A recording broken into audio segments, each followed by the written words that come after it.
les camps, et en particulier à Auschwitz, des sélections périodiques pour éliminer ceux ou celles qui ne sont plus en état de travailler.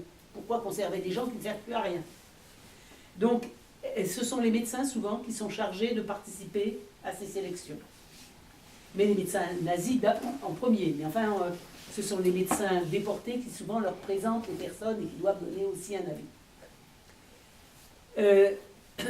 Elle a toujours refusé de donner, dans ces cas-là, un avis négatif.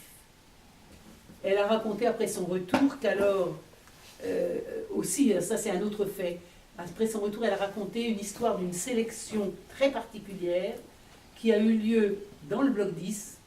30 femmes ont été sélectionnées dans un but curieux, on n'aura pas dit pourquoi, mais on a pris leurs mesures.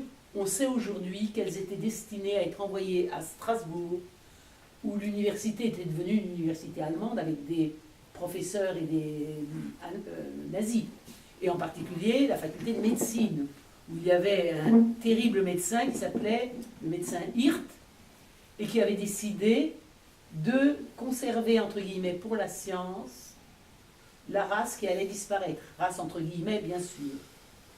Alors, elle a écrit, après son retour, « En mai surgit un nouveau protagoniste des théories raciales dans ce bloc 10.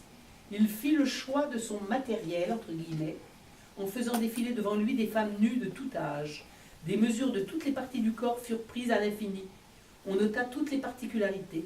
Un jour, on leur fit savoir qu'elles avaient une chance extraordinaire d'avoir été choisies, qu'elles allaient quitter Auschwitz pour aller dans un excellent camp quelque part en Allemagne. Elles le crurent, trop heureuses de quitter cet enfer et la perspective constante de la chambre à gaz. C'est avec joie qu'elles nous firent leurs adieux. Personne n'eut le courage de les détromper, à quoi bon? D'autant que personne ne savait quelque chose de précis. Mais notre conviction était faite que bientôt, dans un grand musée du Reich, elles allaient servir de témoins empaillés d'une race indigne de vivre, anéantie grâce aux mesures judicieuses prises par le national-socialisme.